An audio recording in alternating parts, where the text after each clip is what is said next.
pas dans la rue, c'est la révolution.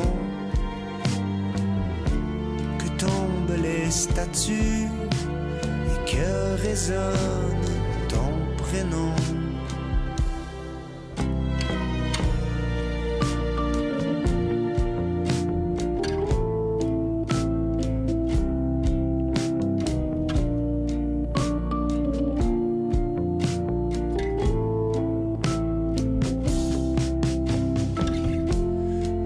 Première nuit à la 1001e. Je t'aime, et la vie continue.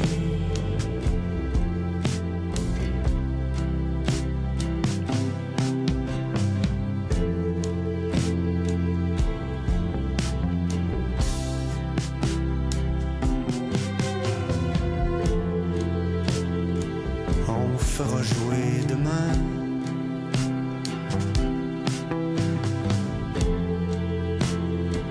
un nouvel épisode.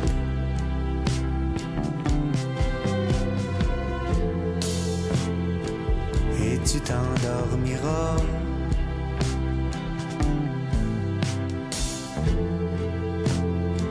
dans l'œil de l'ouragan.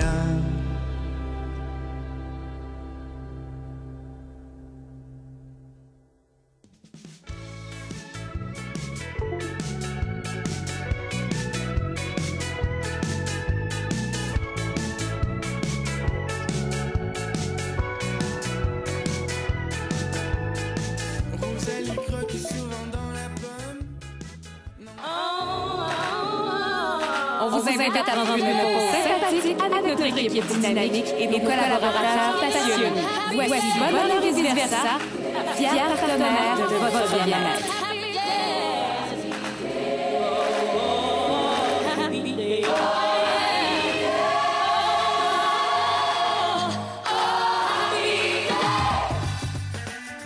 Bonjour tout le monde, vous êtes à l'écoute de Bonheur et vice-versa, l'émission sur le monde de l'orientation, de la relation d'aide, de l'entrepreneuriat et du bien-être à Chiz 94.3. Maxime Dumais qui est avec vous pour la prochaine heure et demie, en compagnie de ma co-animatrice Annie Guillemette. Hey, allô tout le monde, allô Maxime. Hola! Hola! Alors aujourd'hui, vous verrez qu'on a un petit peu de problème avec nos jingles. Malheureusement, le Jazzler, qui est notre système de radio, a lâché aujourd'hui. Fait qu'on va y aller avec seulement notre belle voix. Oui, ben on fait dans le très homemade aujourd'hui, dans le rétro. C'est la radio, c'est le contact direct avec les gens, avec les auditeurs. Ils nous ont à frette. S'il arrive quelque chose, on est obligé de donner... Il n'y a pas d'enrobage aujourd'hui, direct la noix. Oui, Annie, on va dire ça comme ça. Alors, on a une belle émission devant nous aujourd'hui. Tellement. Alors, on a beaucoup de monde. Oui, ben on a souvent beaucoup de monde, mais aujourd'hui, c'est vrai qu'on a plusieurs invités. Exactement. On commence avec Marie-Ève Lessine qui vient nous parler de pleine conscience. Et aujourd'hui, son sujet, ce sera prendre une décision éclairée par la pleine conscience. Oh, très en lien avec le monde de l'orientation. Hein? Exactement. Par la suite, Annie? Eh ben ensuite, aujourd'hui, en tout cas, plein de monde. On va avoir évidemment les nouvelles avec Élise qui va nous raconter les nouvelles de la semaine. Hola, Élise! Bonjour. Alors, Salut, Élise. aujourd'hui, tu viens nous parler de quelques nouvelles et les nouvelles sont une présentation d'orientation. Exactement. Et on continue plus tard avec notre invité inspirant de la semaine, nul autre que Carl Hardy. J'ai très hâte d'entendre ça, oui. Et aujourd'hui, on parle du métier d'influenceur parce que oui, mesdames et messieurs, maintenant, on le considère comme un métier. Ben oui, ben c'est de plus en plus populaire, hein, des blogueurs, des gens qui justement se servent d'eux-mêmes pour faire leur carrière. Exactement. Donc, on parlera du métier d'influenceur avec Carl. C'est un influenceur qui est vegan, qui promouvoit la diversité corporelle et de genre. Donc, ça sera vraiment intéressant. On terminera l'émission avec José Landry et on aura aussi Simon-Pierre Tremblay. Qui vient nous faire sa deuxième chronique. Exactement, sur une pratique en orientation. On en parlera avec lui un peu plus tard. Yes. Et dans 2 semaines, Annie, on a la chance d'avoir une émission spéciale. Hey, je suis tellement énervée, là. Ben oui, Oui, ça va être la semaine de l'orientation. Et Exactement. pour l'occasion, on va avoir une co-animatrice avec nous très spéciale. Oui, en fait, Josée Landry, qui sera notre chroniqueuse aujourd'hui, qui l'est aux 2 semaines, CEO et présidente de l'Ordre des conseillers et conseillères d'orientation du Québec, va venir co-animer avec nous toute l'émission. Donc, on sera 3 co-animateurs. Ouais. Ça va nous rappeler des vieux souvenirs. Ça va nous rappeler des souvenirs. Un petit clin d'œil à Josiane. Et parlant de souvenirs, j'ai décidé que pour l'occasion, je ferai une chronique sur des mythes. Oh, bon, fait que les bons vieux mythes seront de retour. Oui, le retour de notre jingle. Ouais, les dents de la mer. Les gens qui nous écoutent à la maison, qui nous ont jamais écoutés, c'est un insight que vous comprendrez peut-être dans 2 semaines. Écoutez l'émission dans 2 semaines. Exactement. Alors, on va continuer avec les nouvelles à bonne heure et vice-versa. Une présentation d'orientation. Et juste après cette pause musicale de jingle que je suis en train d'ouvrir sur mon ordinateur. Alors, c'est vraiment homemade ce matin. Et on va pouvoir entendre les nouvelles de notre collègue.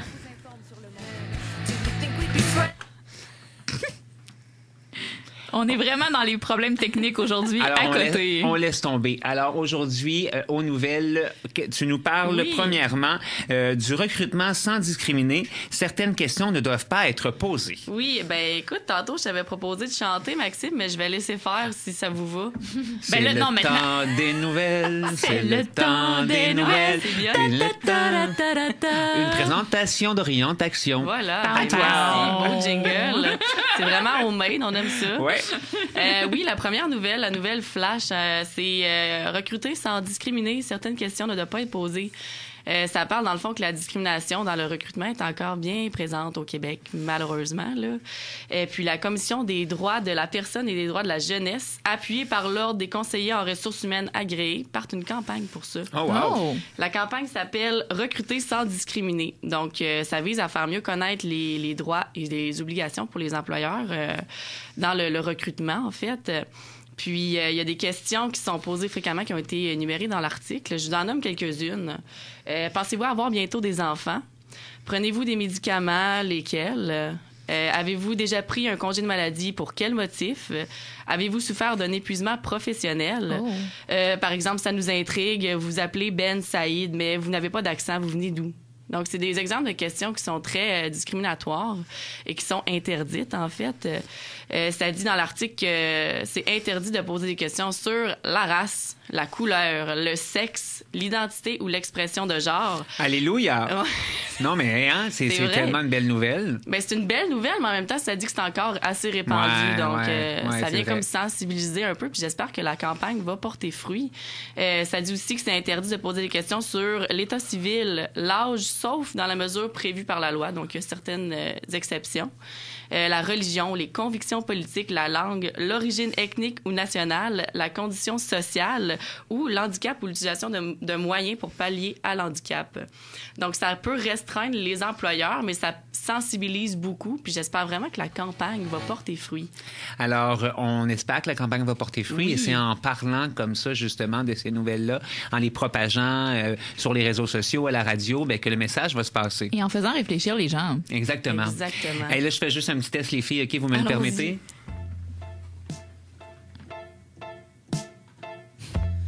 On nous promet... Ça marche pas. Alors, le test est terminé. Il y a de la C'était- musique qui joue, mais On ne sait pas de où elle provient. on sait pas d'où elle vient. Un peu plus tard dans l'émission, tu vas nous parler aussi de la formation professionnelle et de l'immigration qui sont essentielles à la prospérité future Oui. du Canada. Exactement. Et on parlera aussi des aides qui sont inquiets face au marché du travail. Oui, super intéressant. Très hâte de discuter de ça avec vous. Les aides, on parle de la génération. Oui, exactement. On parle de génération. La nouvelle génération, en fait, qui viennent tout juste de sortir du secondaire Oui. au cégep. En fait, c'est les jeunes qui sont nés après 1993. Ah, exactement. Voilà. On en parle un petit peu plus tard. On s'en va Oui. maintenant en chanson. On espère pendant que la pause musicale, on pourra régler nos problèmes techniques. On vous revient par la suite. Alors, on écoute Nao avec la chanson Love Supreme. Vous écoutez Bonheur et vice-versa, homemade aujourd'hui. On vous revient après la pause musicale.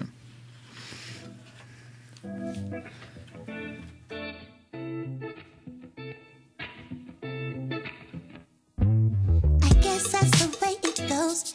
With everything that we couldn't know, still we're just coasting, coasting, coasting. How I wish that the answers came We were smoking to levitate our way to floating, floating, floating. Oh, just drive till we're feeling alive.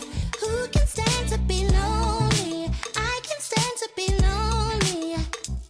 So let's drink a drink to forget. Who can stand to be lonely? I can stand to be lonely. But we'll make it to a love supreme, to a love supreme. Up on trees and breeze, we're dreaming of a love supreme, of a love supreme. Up on trees and breeze. Du bien-être et vice-versa. Voici vos nouvelles orientantes. Une présentation d'Orientation, votre source d'information. Still we got one and none. How can we grow until we get shit wrong, baby? Just stay up, stay up, stay up. Ooh, I wish that we didn't care. Smoke it till we disappeared in time. We'll glow up, glow up, glow up. Ooh, just try till we're feeling alive. Who can stand to be lonely? I can stand to be lonely. Yeah, so let's drink to forget. Who can stand to be lonely? I can stand to be lonely. But we'll make it to a love supreme, to a love supreme. Up on trees and breeze, we're dreaming of a love supreme, of a love supreme. Up on trees and breeze, we'll make it seems, we'll make it seems.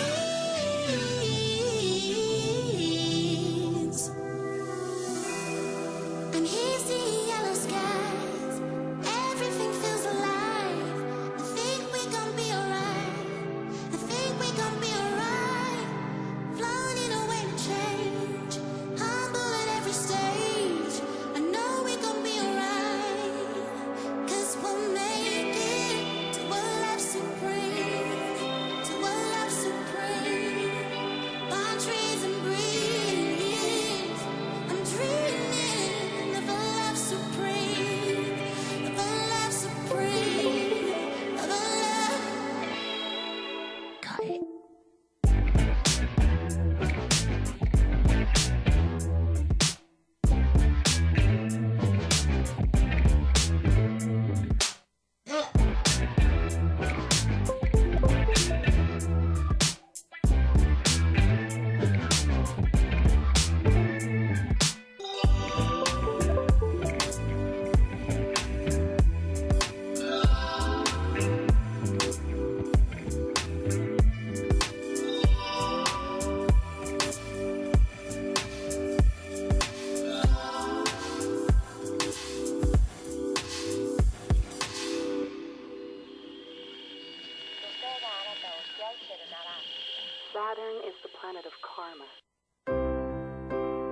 Vivez la pleine conscience avec notre collaboratrice spéciale, Marie-Ève Lessine. Alors, cette saison, on a la chance d'avoir une collaboratrice spéciale de marque, on peut l'appeler comme ça, Marie-Ève Lessine, qui vient nous parler de pleine conscience tout au long de la saison. Bonjour Marie-Ève. Bonjour à tous. Alors, bienvenue en studio. Merci. Ce jingle-là me met tellement déjà dans une disposition pour être en pleine conscience et zen avec moi-même. Oui, exactement. Tellement. On espère qu'à la maison, ça vous fait aussi cet effet-là. C'est Des fois, à bonheur, apaisant. elle disait ça, on est craqué un peu. Là, c'est le temps de se déposer Et avec toi. d'être Le temps apaisant. calme. Oui, exactement. Et tu es coach d'affaires pour Leader Conscient et propriétaire de l'Elite Bee Méditation. Oui, exactement. C'est quoi l'Elite Bee? En fait, la Bee, ça montre un chemin pour se reconnecter à soi, parce que j'ai vraiment la conviction profonde que c'est à l'intérieur de soi qu'on a la plupart des réponses. Et comme conseiller d'orientation, c'est sûr que ici personne va me contredire. Et donc, parfois, c'est difficile, par contre, de retrouver ce chemin, surtout le chemin vers ses émotions, ses impressions, son ressenti. Donc moi, avec la Bee, je montre ce chemin-là. et je ne réfute pas le pouvoir de l'intellect, au contraire. Mais je me dis qu'un humain complet, c'est celui qui pense et qui ressent. Donc, avec les Lilby, tu accompagnes les gens vers ce but-là, cet objectif-là. Oui, puis en fait, je forme beaucoup à la méditation parce que je veux rendre les gens autonomes. Je forme beaucoup aussi de professeurs de méditation parce que je veux que de plus en plus la méditation reprenne ses lettres de noblesse. Oui, exactement. Qu'est-ce que tu veux dire par lettre de noblesse? C'est-à-dire qu'il y a encore, on est tous ici peut-être dans des milieux avant-gardistes où la méditation c'est quelque chose qui... On en entend beaucoup parler. On en entend là, beaucoup parler, mais il y a encore des secteurs dans le monde ou même dans certains pays, je travaille beaucoup avec la France aussi, où c'est très... c'est blanc et noir. Il y en a qui adorent la méditation, d'autres qui trouvent ça encore ésotérique. Donc... Ben oui, parce que tu fais aussi des entrevues, pas des entrevues, mais des conférences en entreprise, genre chez Desjardins, avec les gens qui sont peut-être pas vraiment dans ce mood-là de méditation et tout ça. Oui, pour sensibiliser, ou même avec des traders, des gens qui font du courtage en ligne. Je leur montre vraiment ce chemin, et de manière scientifique, bien sûr. Et tu veux faire un peu la même chose aujourd'hui avec nos auditeurs, parce que tu veux les aider un peu à prendre des décisions plus éclairées à l'aide de la pleine conscience. C'est mon ambition aujourd'hui, effectivement. Et la première chose que je pourrais dire, c'est que oui, je vais vous présenter ça, mais ça va vous paraître naturel. Parce que quand on a un problème pour prendre une décision, c'est que notre tête et notre cœur, pour résumer ça rapidement, ne sont pas d'accord. Toutes les décisions qu'on prend, puis quand notre tête et notre cœur sont hyper alignés, on se pose même pas la question, la décision est naturelle. Mais je pense qu'il y a beaucoup de choses dans notre vie qu'on se met à hyper réfléchir et à trop rationaliser, à trop réfléchir, alors que des fois, les réponses restent si simples, mais on se rend les choses parfois beaucoup plus compliquées qu'elles ne pourraient l'être. Exactement. Puis on est quand même dans un monde d'intellectuels, c'est ça qui est valorisé, réfléchir, le rationnel, le concret, et on est moins tout ce qui est du côté des émotions, des sensations, des impressions, c'est plus atrophié. Donc naturellement, c'est pas le chemin vers lequel on va. Surtout que notre monde intérieur, lequel a quand même des réponses que l'intellect n'a pas. Puis ça, c'est vraiment physiologique parce que il y a toute une partie de l'information qu'on capte par des parties plus subtiles du cerveau qu'on appelle les ganglions de base, qui sont stockés dans des parties plus corporelles. Et ils ont aucun lien avec les parties d'intellect, de rationnel, ce qu'on appelle le néocortex. C'est toutes ces parties finalement du langage et tout ça. Donc c'est pour ça que parfois l'information, faut pas aller la chercher dans notre tête, mais vraiment la chercher dans notre corps. Pour résumer ça. Ce qu'on appelle en anglais le gut feeling. Ouais. Exactement. Et c'est un peu de rassembler ces deux côtés-là ensemble pour que les deux côtés se parlent. Exactement, parce que l'idée c'est pas de dire tout doit être pris au gut feeling ou tout doit être pensé, c'est de se dire allons chercher l'information des deux bords, puis après réfléchissons pour faire du sens à partir de ça. Donc de les réconcilier ensemble. Exactement, et voir que tout n'est jamais blanc, tout n'est jamais noir, et qu'à un moment, à partir du contexte, il y a des décisions à prendre. Mais moi, quand je t'écoute parler, je me dis, vous me connaissez les filles, je suis quelqu'un de très émotif. Moi, c'est mes émotions qui m'amènent à avoir de la difficulté à prendre des décisions. Mais là encore, oui, tu dis que tu es très émotif, et quand tu dis ça, peut-être c'est qu'on sent que les émotions prennent beaucoup de place. Oui. Alors ce qu'on veut, c'est les traiter comme des alliés qui vont nous donner de l'information. Mais quand on est dans l'émotion, elles viennent pas faire le job d'émotion qui est d'aller peut-être ressentir pour nous donner la tendance et après pouvoir comprendre un peu l'information qui est cachée derrière. Donc autant qu'on est dans notre tête ou trop dans l'émotion ou qu'on cherche à fuir l'émotion, c'est pas la bonne façon d'aller la chercher, cette émotion-là. On passe à côté de l'information que cette émotion-là est supposée nous donner. Exactement. Parce elle nous envahit finalement. Donc c'est comme si on était devenu un peu, j'utilise l'expression, puis c'est ça, c'est comme parfois c'est véridique, le pantin un peu de nos émotions parce qu'elles réagissent à travers nous et c'est plus nous le capitaine du navire. Et comment qu'on fait en fait pour aller les chercher, les informations dans notre ressenti? Mais c'est ça, c'est qu'en fait, c'est sûr que je vais vous parler de méditation parce que c'est vraiment mes outils de base et je pense que ça a une portée hyper pratique. Il y a des méditations pour justement aller à la rencontre de ces émotions en pleine conscience. Et le faire en pleine conscience, c'est vraiment de façon à ce qu'on ne va pas chercher à fuir ces émotions-là ou à trop les ressentir. On va faire face à elles, les ressentir et après, une fois qu'on les a ressenties, pouvoir avoir la petite information qu'ont l'émotion inclut. Donc ça peut être qu'est-ce qu'elle me chuchote cette émotion, vers quelle décision elle me pousse ou vers quelle direction elle me pousse. Et en fait, il y a des méditations guidées qu'on peut retrouver sur YouTube. Je vous en ai mis, je vais vous en donner aussi, qui sont issues de Passeport Santé.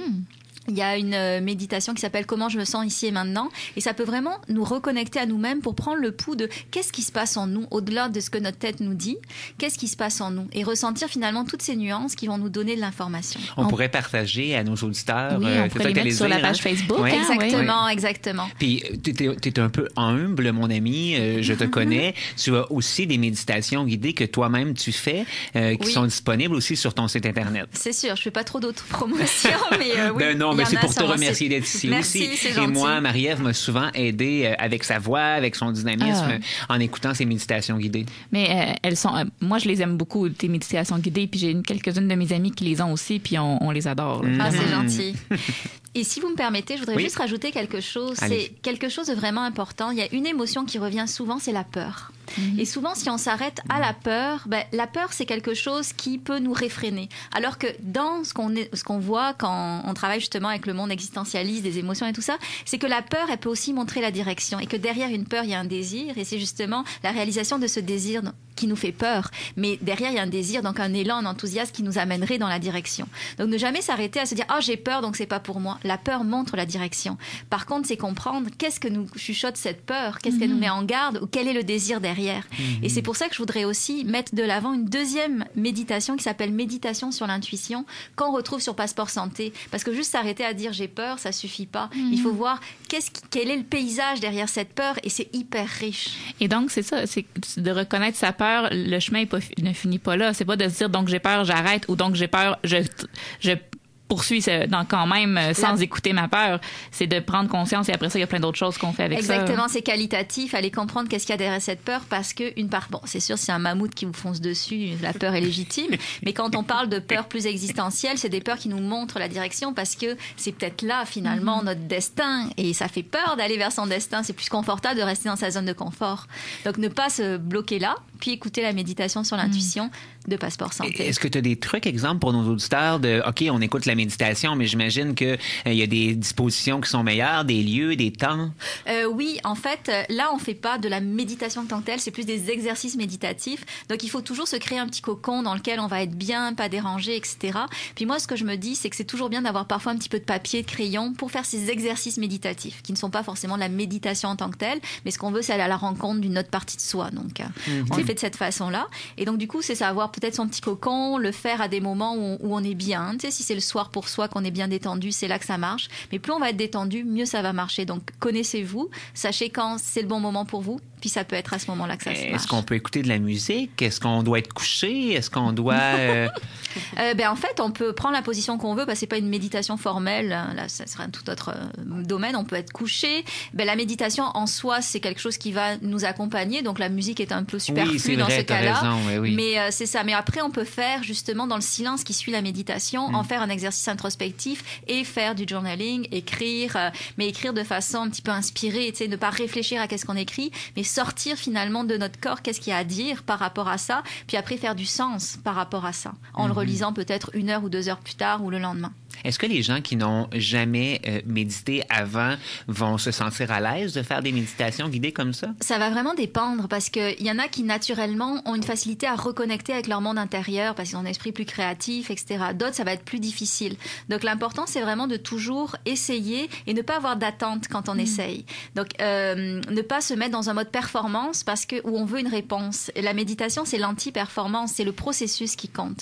Donc déjà peut-être d'avoir juste reconnecté avec d'autres parties de soi, même si on n'a pas eu nos réponses, c'est un premier pas. Rome, c'est pas fait en un jour. On parle de se reconnecter à soi-même quand on a été déconnecté pendant des années. Tu sais, ça se fait pas en 5 minutes avec une méditation guidée de Passeport Santé. Non, puis juste le point de décider de se mettre à méditer pour réussir à avoir des réponses, il y a déjà quelque chose de contre-intuitif. La méditation n'est pas supposée être là pour devenir plus performant non plus. T'as tout compris, vraiment. En tout cas, moi, c'est vraiment dans ce sens que je vois la méditation. Puis j'ai déjà refusé un contrat où on voulait que j'apprenne à méditer pour rendre les équipes plus performantes. C'est non. Marie-Ève ne fait pas ça à la maison. C'est que j'avais un trop gros conflit de valeurs, effectivement. J'ai comme l'impression que pour les gens qui n'ont jamais médité, parce qu'il y en a sûrement à la maison qui nous écoutent, qui se disent, la méditation, mais de commencer par la méditation guidée, j'ai comme l'impression que justement, on me prend la main un peu, puis on m'aide. Oui, exactement. C'est commencer par des méditations guidées. Je vous donne la référence de Passeport Santé, il y a les miennes aussi. Puis une méditation guidée, c'est une méditation où on doit écouter, ressentir qu'est-ce qui est dit. Donc on se met dans un autre mode, se détend. Puis c'est plus finalement à d'autres parties de soi qu'on se branche pour avoir ces réponses-là ou pour se faire du bien. Mais c'est ça, c'est une forme d'auto-hypnose aussi, la méditation guidée. Donc, on est vraiment dans des espaces où on est bien. Ça s'appelle les ondes alpha, de relaxation, de bien-être. Et ce qu'il faut savoir, je voudrais juste casser un petit mythe, même s'il n'y a pas le jingle des Dents de la Mer, c'est que méditer, ça prend des pensées. Donc, vous ferez toujours des va-et-vient entre vos pensées et la méditation. Donc, ne vous en voulez pas si vous avez pensé pendant la méditation à votre épicerie, votre chum ou autre. C'est normal. Il faut juste revenir qu'une fois qu'on est parti. Oui, ça a été une découverte pour moi. Oui, mais puis tu sais ce que tu disais que par rapport, des fois, les gens pensent que c'est, comme tu disais aussi, Marie-Ève, que les gens pensent que c'est un peu ésotérique encore la méditation ou que les gens, des fois, pensent que ça va être très compliqué. Moi, j'en avais déjà parlé justement lors de ta dernière chronique, mais je vais en reparler. La méditation sur le chocolat de Marie-Ève Lessine.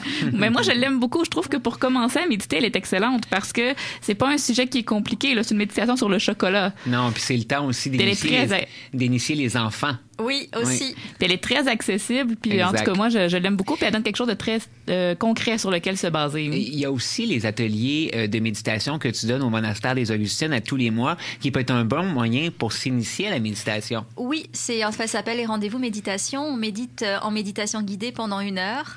C'est très populaire, ça fait du bien. On travaille beaucoup avec des choses qui font du bien. On réactive des belles émotions, comme le dimanche dernier, c'était la force intérieure qu'on a travaillé. C'est un dimanche au monastère dans le Vieux-Québec avec Marie-Ève. C'est vraiment une belle activité. Moi, je l'ai fait une couple de fois. Je vous invite à le faire aussi. Oui, moi aussi, c'est vraiment un beau moment. Alors, en conclusion, Marie-Ève, on invite les gens à se rendre sur le site de Passeport Santé dans la section audio, vidéo, balado. Balado-diffusion, c'est comme ça qu'ils appellent ça. Et on va pouvoir trouver toutes sortes, en fait. Il n'y en a pas juste 2, il y en a une coupe. Hein. Il y en a 13, je pense. Bon, ben super. Et sinon, on peut se rendre sur le site aussi de Lilith B pour aller voir tes méditations. C'est ça, qui sont dans ma boutique. Et il y a autant des méditations sur la pleine conscience que des méditations qui sont plus de l'ordre de la visualisation pour réactiver des belles choses en soi comme la confiance, la force, la patience. Merci beaucoup pour cette petite chronique qui nous a permis de nous poser aujourd'hui en début d'émission. Et la prochaine chronique, est-ce que tu sais déjà de quoi tu vas nous parler? Je n'y ai pas pensé. Alors, ce sera... tu suivras ton intuition. Tout à fait. Je vais faire la méditation de Passeport Santé, puis je vais avoir l'information. Et moi, j'aurais une demande spéciale. En tout cas, je te laisse. Mais ce serait le fun d'avoir une méditation guidée live de Marie-Ève une fois. Oui. OK. Ça serait le fun. À la maison, dites oui aussi en même temps. Méditation guidée en direct. Et donnez-moi le thème, alors. Oh, quelle bonne idée. Ça va être les auditeurs qui vont choisir. On réfléchit. On vous invite aussi à la maison. Si vous avez des idées, quel thème vous aimeriez méditer, que Marie-Ève prépare, écrivez-nous sur Facebook. Comme ça, on mettra en podcast, puis ça va aider pour les examens de fin d'année. Voilà. Yes. On aime ça. Parfait. Que de la créativité. Je te remercie beaucoup, Marie-Ève. Merci infiniment. Alors, à la prochaine. Et on s'en va maintenant aux nouvelles avec notre journaliste Élise Joubert, conseillère d'orientation. À Bonheur et vice-versa, on vous informe sur le monde de l'orientation, de la relation d'aide, du bien-être et vice-versa. Voici vos nouvelles orientantes. Une présentation d'Orientation, votre source d'information en développement de carrière au Canada. Alors, on a la chance à chaque semaine de collaborer avec Orientation dans le cadre des nouvelles de Bonheur et vice-versa. Et cette semaine, Élise, ce qui a retenu ton attention, premièrement, c'est les formations professionnelles et l'immigration qui sont essentielles à la prospérité future du Canada. Oui, en fait, dans l'article, ça parle des avantages d'une immigration stratégique puis de la formation continue. C'est la clé pour une prospérité économique et sociale à long terme au Canada. En fait, ça dit que ça pourrait augmenter la participation au marché du travail, puis on n'arrête pas d'en parler, que c'est un fléau, une problématique, la pénurie de main-d'œuvre, comme de fait. Donc, il y a des stratégies pour développer des nouveaux talents. Comme par exemple faire la promotion de métiers manuels.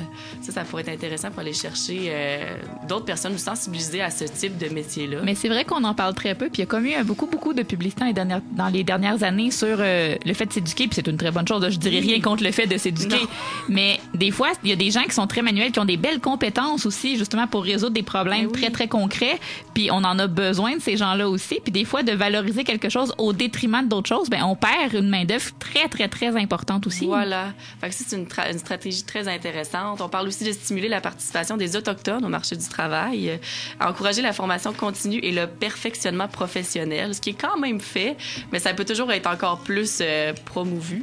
Mais moi, on dirait que j'ai le goût de dire merci au baby boom et à la pénurie de main-d'œuvre parce que j'ai l'impression qu'on est en train de, justement, de défaire plein de choses, plein de mythes, de mettre de l'avant des choses qui étaient un peu recluses. Donc, on dirait qu'on change le monde avec cette poussée-là. Comme ça, hein, il faut que quelque chose pose problème pour que vraiment on commence à essayer de trouver des solutions. Même si on sait, ça fait longtemps là, que les gens le voyaient venir, qu'il allait avoir une pénurie de main-d'œuvre et tout ça, mais on n'est pas toujours dans notre meilleur dans le préventif. Hein? Non, c'est ça. Non, effectivement, mais vous avez raison. Moi aussi, je trouve que c'est intéressant parce que ça pousse à l'amélioration des conditions de travail. Exactement. Sur le marché du travail pour attirer les nouveaux employés. C'est ça l'enjeu, justement. Là, les employeurs font face à ça. Ils doivent être très attirants pour réussir à avoir des employés. Mais vous voyez, à l'organisme où je travaille, à l'organisme La Croisée, je salue mes collègues qui sont peut-être en train de travailler. C'est un organisme d'employabilité et de réadaptation.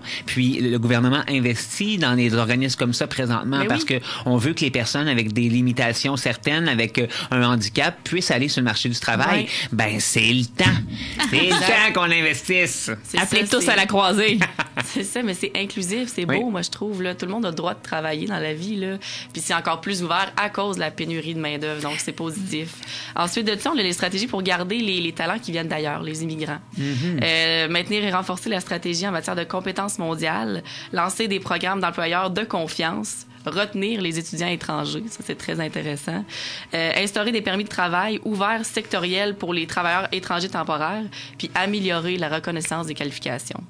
Donc, toutes des belles idées en espérant qu'elles se matérialisent. Hein? Parce que ce que tu nommes là, c'est vraiment des problèmes. Moi, j'ai la chance de travailler sur un projet, justement, sur l'insertion des immigrants.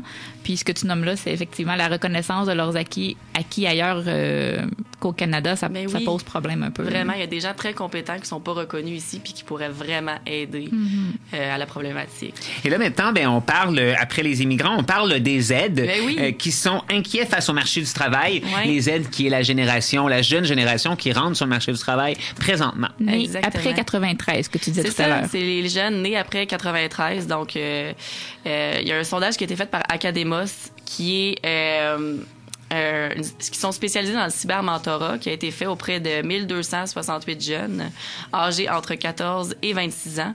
Et puis, ça disait, dans le fond, que les jeunes, ils s'intéressent davantage aux professions traditionnelles, par exemple médecins, avocats, enseignants, psychologues, versus ce qui est vraiment comme trendy en ce moment, en vogue.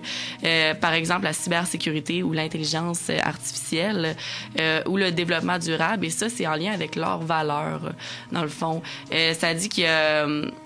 Le corps éprouve de l'excitation face au marché du travail, mais c'est suivi de près avec 22% des répondants qui disent qu'ils sont stressés puis inquiets face au marché du travail. Eh bien, puis ça fait peut-être du sens avec l'idée d'aller chercher des professions qui sont justement très, très reconnues, très, très communes, puis qu'on connaît. Il y a quelque chose de rassurant. On va toujours avoir besoin de médecins, on va toujours avoir besoin d'avocats et de comptables. Exactement. Puis je pense que c'est en lien avec leurs valeurs qui sont beaucoup plus dans l'humain versus tout ce qui est Internet ou cyber. Par exemple, la cybersécurité, comme j'ai nommé tantôt. Puis, ça disait dans le sondage que l'école les préparait mal parce qu'ils sont beaucoup plus dans la théorie versus le terrain. Puis ça, je trouvais ça très intéressant parce qu'il va peut-être avoir un changement à ce niveau-là aussi. Peut-être plus de pratique avant d'entrer sur le marché du travail, ce qui serait bénéfique, selon moi. Bien, les universités bénéficieraient de rajouter peut-être justement des stages encore plus au cours de la formation, vraiment. Réconcilier le monde de la théorie puis de la pratique, ça reste quand même intéressant, autant pour les employeurs que pour les universités. C'est comme le prochain défi, en fait. Là. Oui. Je pense que oui, en tout cas. Oui, on fait un peu éditorial en ce moment, là, mais... Oui, mais je pense qu'apprendre par l'expérience, ça pourrait être très intéressant. Puis, il n'y a pas de négatif à instaurer ça plus tôt dans les programmes.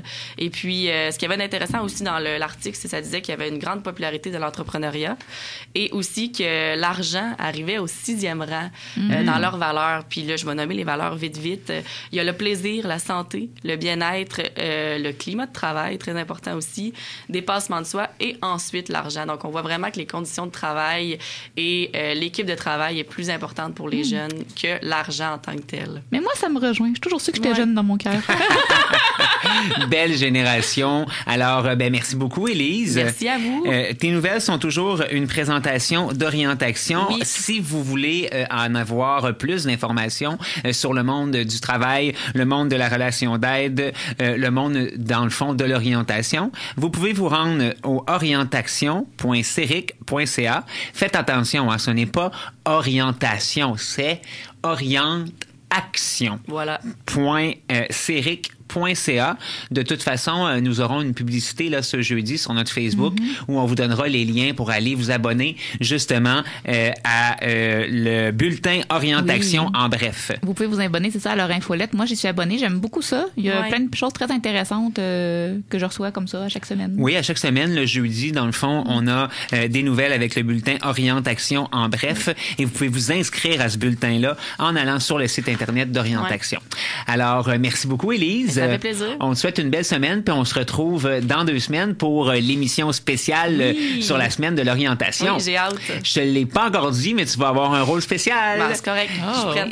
Il n'y aura pas de nouvelles, mais il va y avoir autre chose. Ah, j'ai hâte de voir. On aime bien les surprises à Bonheur et vice-versa. À suivre. On s'en va en musique et juste après la pause, Annie, on est en entrevue avec notre invité inspirant de la semaine. Oui, avec l'influenceur Cal Hardy. Yeah, on vous parle avec le petit accent. Ça fit avec Monsieur Hardy. Vous allez voir qu'il est très sympathique. Alors, on va le rejoindre au bout du fil juste après la pause musicale. Et là, on écoute une chanson d'un chanteur que j'adore, Michael Kawinaka et Tom Mitch. Ils nous chantent Money. C'est leur nouvelle chanson. On espère que ça vous fera du bien. Vous écoutez Bonheur et vice-versa. Et on revient dans quelques instants.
Spending 'cause I'm all alone.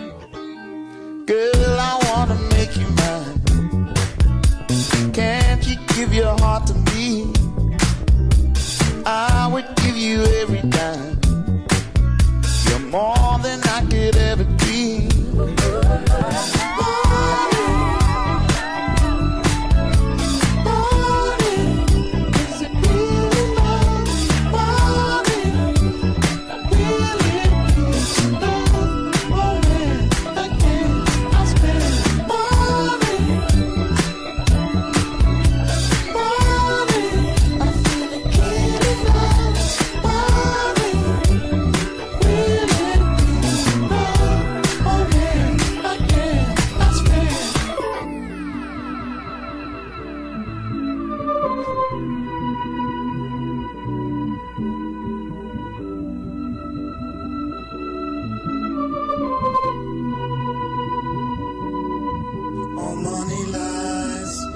Surprise, we fight when money tries to ruin everything, pain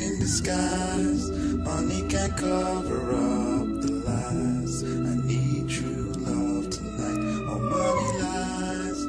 It's no surprise we fight. Vous êtes toujours à l'écoute de Bonheur et vice-versa. Vous êtes dans la deuxième demi-heure. C'est toujours le moment de l'entrevue de la semaine. Une semaine entrevue professionnelle où on en apprend plus sur le monde de l'orientation habituellement ou de la relation d'aide. En général, oui. Et la semaine d'après, on se gâte avec nos entrevues inspirantes, carrières inspirantes. En fait, c'est encore en lien avec l'orientation. Vous faites découvrir des carrières qui sont soit tendance ou qu'on entend moins souvent parler. Et on a la chance de parler avec des vraies personnes plutôt que de juste vous en parler des carrières. On a décidé d'avoir les gens qui les pratiquent, de vous en parler. Exactement. Mieux. Et aujourd'hui, on a décidé de parler d'une nouvelle carrière. Cette nouvelle carrière, c'est en fait le métier d'influenceur, parce que je crois qu'on peut l'appeler maintenant métier. Ouais. Et on pourra en parler justement avec Carl Hardy, qui est notre invité aujourd'hui. Il pourra nous dire qu'est-ce qu'il en pense. Est-ce que le métier d'influenceur est maintenant un métier? C'est quelque chose qu'on n'entendait pas parler là, à peine 5 ans. Hein? Exactement. On en parle avec lui dans quelques instants.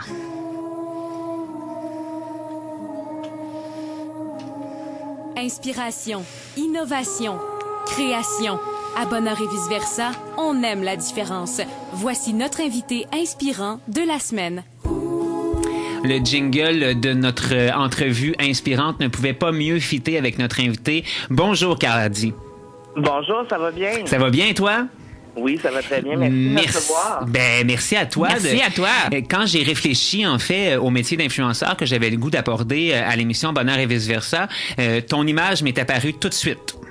Ben, mon Dieu, c'est je trouve ça encore très surprenant quand les gens pensent à moi lorsqu'on parle de métier d'influenceur, parce que moi, je le vois pas nécessairement comme ça. Alors, ça me fait vraiment plaisir. Mais raconte-moi donc, tout à l'heure, je me permets de te tutoyer tout de suite, on se connaît pas, mais... oui, pas de problème. Mais parle donc de toi, comment tu vois ça, alors? C'est parce que moi, c'est vraiment arrivé dans ma vie comme ça, là, dans la dernière année, ça a comme un peu explosé. Je dirais dans les 2 dernières années, ça a un peu explosé. J'ai toujours utilisé les réseaux sociaux depuis que je suis à la télé. J'utilisais les réseaux sociaux pour rentrer en contact avec les gens, mais depuis 2 ans sur Instagram, ça a vraiment comme pris une autre ampleur. Maintenant, je fais de l'argent avec Instagram. Maintenant, ça me prend beaucoup plus de temps qu'avant. Là, c'est plus juste de poster des photos puis de partager un peu ce que je fais, mais c'est aussi de réfléchir aux messages que je veux partager, aux valeurs que je veux partager. Donc, ça prend beaucoup plus de temps, mais c'est pas un métier pour moi qui est à temps plein. Donc, c'est sûr que moi, je fais plein d'autres affaires, mais ça a toujours été une passion pour moi, les réseaux sociaux. Puis, avec Instagram, ce que j'aime, c'est que j'ai toujours une passion aussi pour l'image, pour les photos.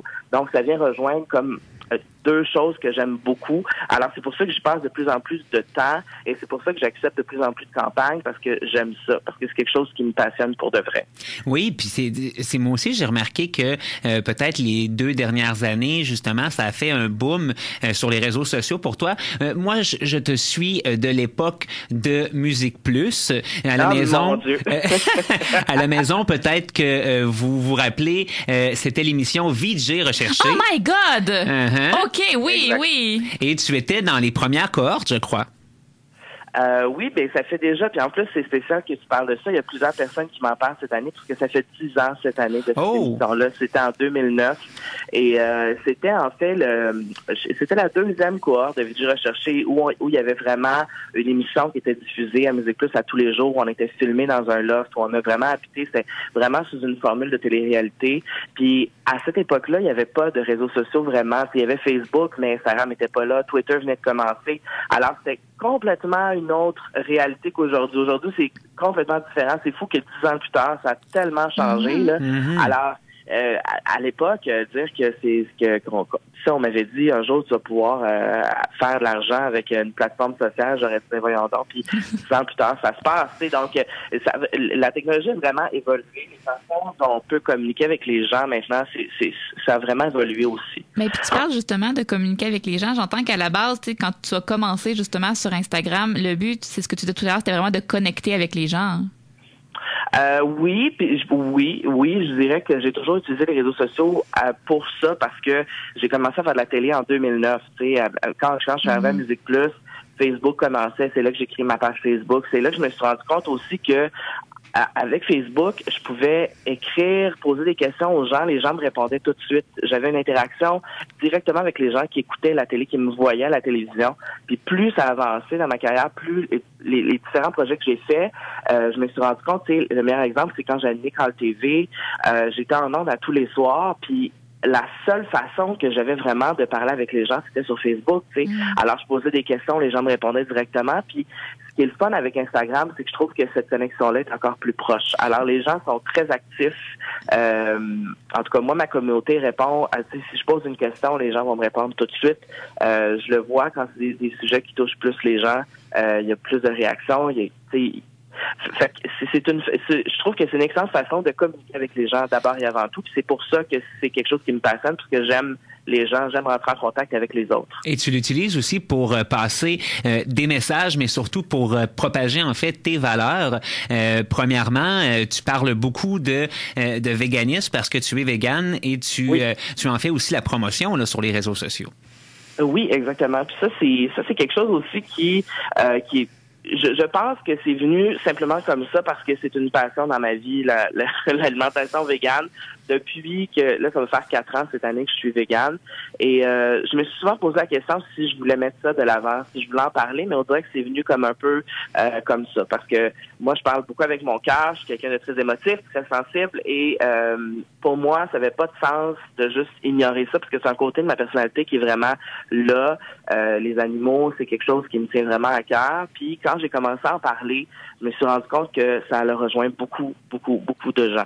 Et là, je le vois vraiment aussi comme un outil que je peux utiliser en fait pour faire la promotion de choses qui me tiennent à cœur. Des choses qui, pour moi, c'est le bien-être des animaux, la nourriture végane, de montrer en fait, moi ce que je veux faire avec ça, c'est de montrer qu'il y a des options possibles pour changer de mode d'alimentation, pour aider les animaux, et que c'est facile de le faire. Que c'est pas compliqué. Quand on te suit, ça a l'air facile. Des fois, je me dis, mon Dieu, il y en a tellement de restos véganes finalement, puis de bonbons véganes, puis de bouffe végane, puis... Exactement.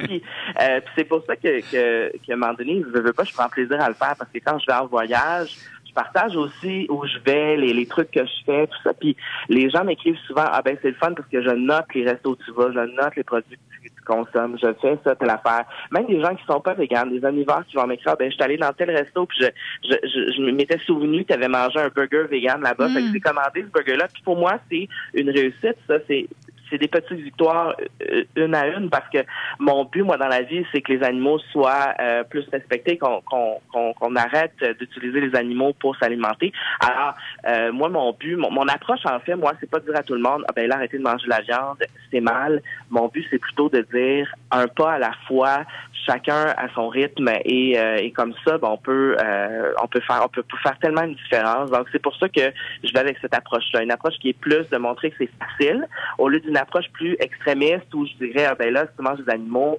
ben t'es pas mon ami, je t'aime pas. C'est pas ça mon approche à moi. Ben, c'est tout à ton honneur, puis c'est pour ça aussi qu'on t'a invité à Bonheur et vice-versa, parce que tu fites dans notre thématique de vouloir informer aussi les gens, de communiquer le savoir, mais d'une façon positive, sympathique. Puis je trouve que justement, t'es un influenceur positif, et il y a aussi des choses qui sont un peu plus légères. Quand on te suit sur Instagram, ton chat est une vedette, on peut te suivre à travers tes journées, t'es très drôle aussi. Fait qu'il y a comme une partie où aussi tu divertis le public. Écoute, si ma vie divertit les gens, tant mieux. Moi, je dirais que j'ai de la misère à me faire lancer les plans comme ça, mais c'était super fin en passant. Ben, bienvenue, mais tu sais, dans le sens où c'est vrai qu'il y a un côté divertissement, parce que, exemple, je sais pas, si on se souvient de Call TV, tantôt tu en as parlé, c'était une émission à TQS, tard le soir, puis il était super drôle, là. Il fallait appeler pour faire des énigmes, puis là, tu sais, il fallait qu'ils divertissent, en fait, le public. J'ai comme l'impression que ton Instagram, tu sais, dans la vie, tu dois être quelqu'un de divertissant, mais tu le traduis aussi sur Instagram. Oui, ben en fait, je pense que c'est important pour moi de juste être vrai, puis je l'ai dit plusieurs fois, puis je sais que c'est super sketch, tout le monde va dire ça, que tout le monde est vrai, mais c'est pas la réalité. Les gens ne sont pas tous vrais sur Instagram. Moi, je tends à l'être vraiment.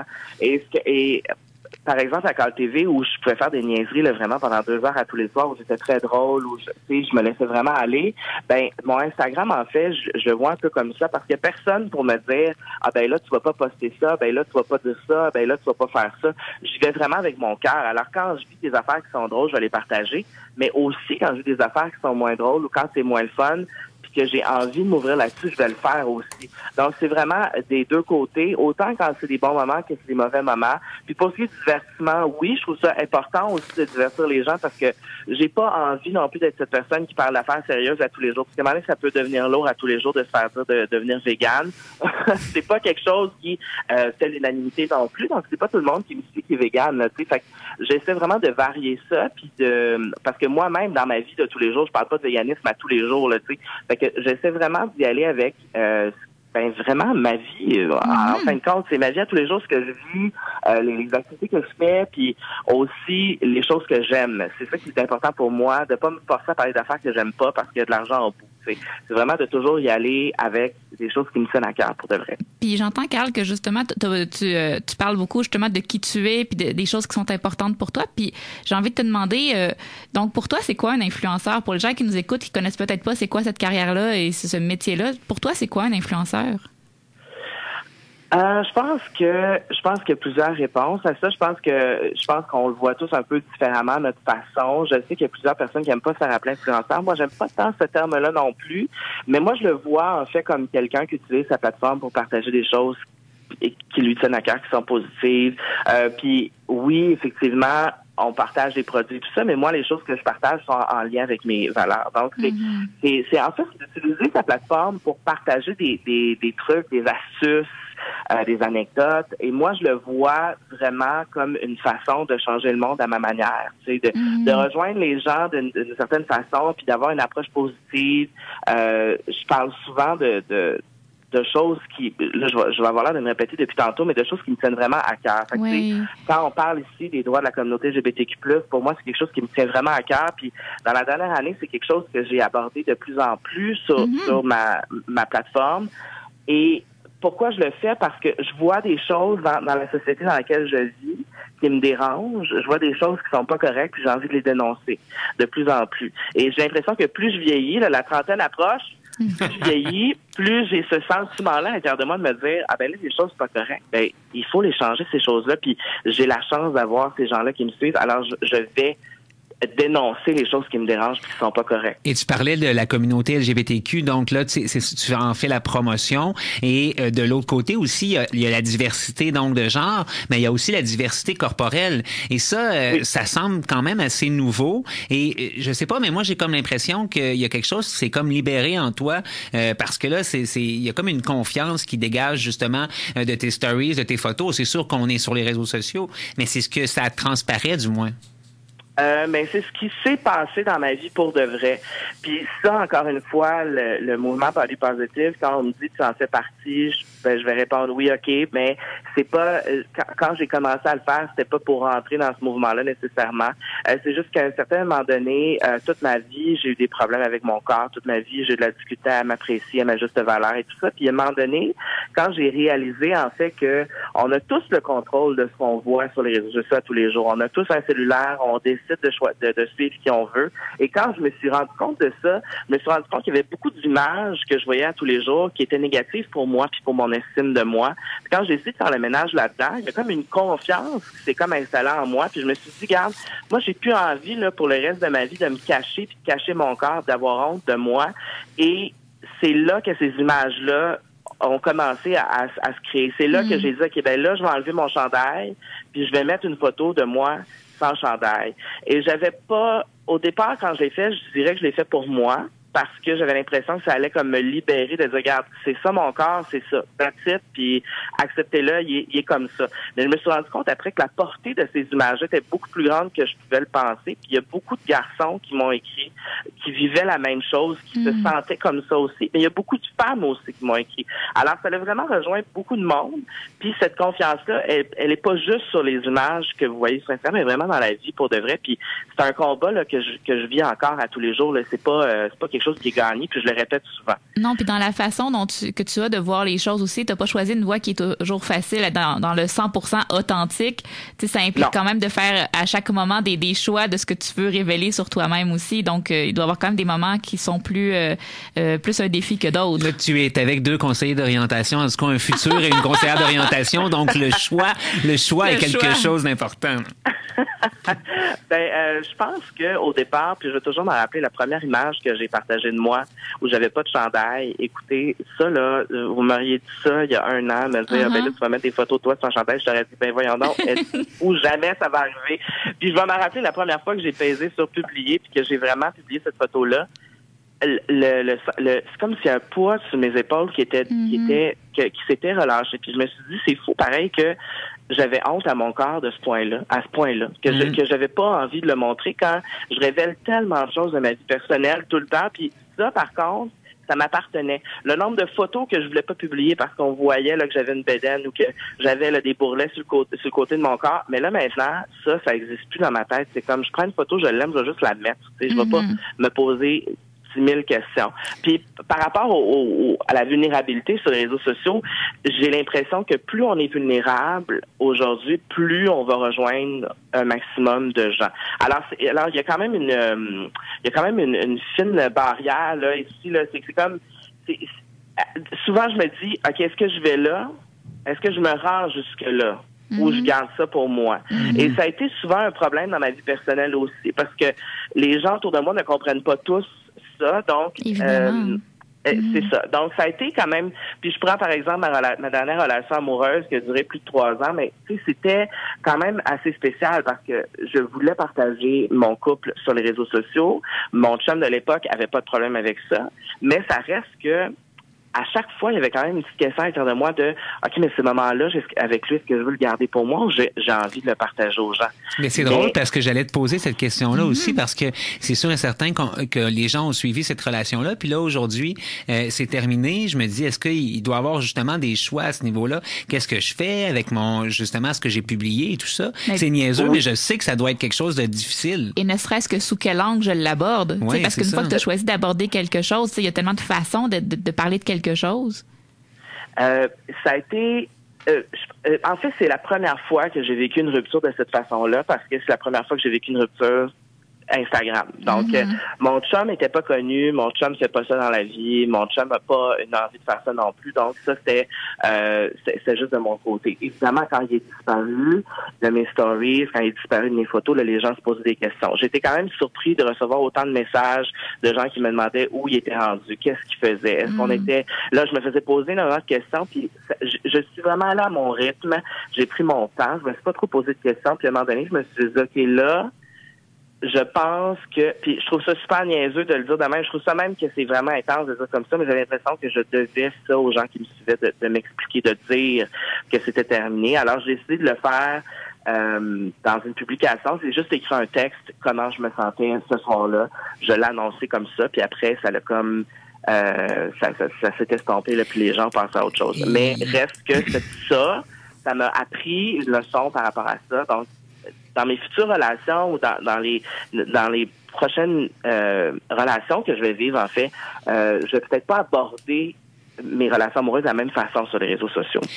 C'est aussi un apprentissage, j'imagine, parce que, tu sais, justement, ce métier-là, cette façon de faire le métier, tu es en train de la construire avec tous tes collègues qui sont influenceurs présentement. Rapidement, Carl, une journée dans la vie d'un influenceur, à quoi ça ressemble? Les journées sont jamais pareilles. Les journées sont jamais pareilles, tout dépendant des campagnes qu'on fait.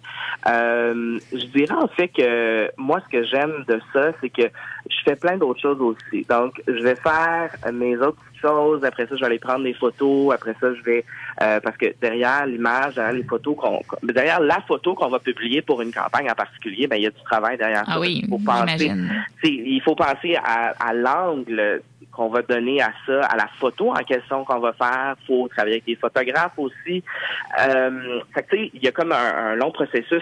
Parfois, on peut se faire approcher pour une campagne, puis la photo va être publiée juste 2-3 mois plus tard. C'est un agenda aussi à bien planifier, là, parce que souvent plusieurs choses qui se passent en même temps, il faut s'assurer vraiment que tout est bien fait, tout est bien planifié. Fait que ça demande beaucoup d'organisation, puis moi, jusqu'à maintenant, j'arrive à tout faire moi-même, mais j'ai comme l'impression que si ça continue comme ça, il va falloir que quelqu'un vienne m'aider, parce que à un moment donné, je pourrais plus répondre à tout le monde. Mais oui, c'est à ça que ça ressemble une journée. C'est jamais pareil. En fait, je peux pas te dire une journée type parce que c'est jamais pareil. On va jamais aux mêmes endroits. Je suis invité à plein d'événements tous les jours. Fait que c'est ça que j'aime aussi, c'est que je redécouvre ma ville parce que je vais dans plein d'endroits où j'étais jamais allé, où je connaissais pas, où j'ignorais que ça existait. Fait que c'est ça aussi, c'est un des trucs que j'aime beaucoup, c'est que je découvre plein d'endroits à Montréal que j'aime beaucoup. Puis même à Québec, je suis allée souvent à Québec pour des trucs. Puis c'est ça que j'aime, en fait, de ce côté-là aussi. Puis j'ai l'impression que ça fait aussi partie de ton travail, c'est-à-dire de te mettre dans différentes situations vu que tu t'utilises toi-même, t'es ton propre matériel de travail.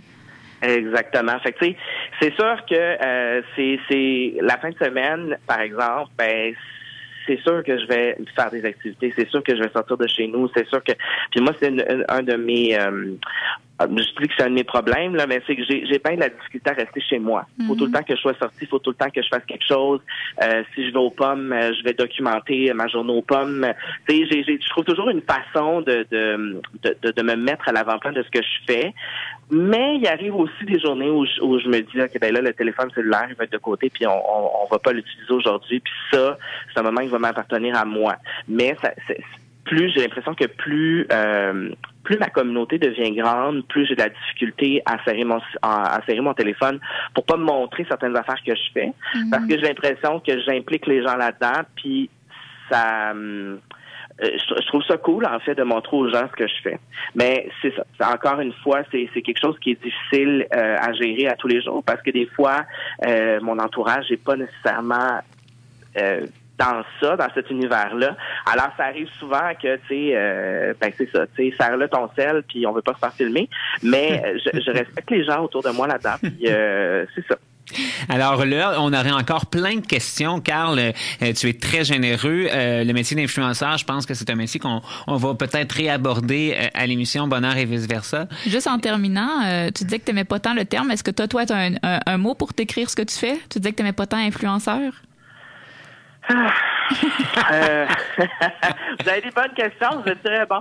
Moi, je dirais le terme, en fait, qu'on va tous utiliser, le créateur de contenu. Mais encore là, j'ai pas l'impression nécessairement que je crée du contenu. Moi, je fais juste avoir du fun. C'est vraiment ça. C'est juste avoir du fun. Puis je me suis toujours dit, la journée où ça va vraiment devenir comme un vrai travail et que je vais sentir que c'est plate puis que je suis obligée de faire des choses, là, je vais comme plus faire ça. Moi, c'est vraiment le plaisir que je vais chercher là-dedans. Parce que si c'est pas du plaisir, c'est plate puis j'ai pas envie. Si on veut suivre Carl Hardy sur les réseaux, à quel endroit on va, Carl? Sur Instagram, tout simplement, Carl Hardy, vous allez me trouver. Carl avec un K, bien sûr. Oui, exactement. Sur Facebook aussi? C'est la même chose. Twitter aussi. Exactement. Alors, on te remercie. Très intéressant. On te souhaite une super belle journée, puis au plaisir. Merci, Carl. Merci à vous. En terminant, c'est vrai, on joue ta chanson Bonheur, comme à chaque semaine avec nos invités. Et ta chanson Bonheur, c'est aussi une de mes chansons préférées. C'est une chanson de Georgia Smith. Oui, c'est le nouvel extrait de Georgia Smith, Be Honest. C'est une chanson. Je trouve que c'est une chanson qui aurait dû sortir à l'été passé, mais regarde, ça nous fait danser cet automne, c'est parfait. Exactement. Parfait. On écoute ça à Bonheur et vice-versa. On revient tout de suite après la pause musicale avec Josée Landry, la présidente de l'Ordre des conseillers et conseillères d'orientation du Québec. Vous écoutez Bonheur et vice-versa.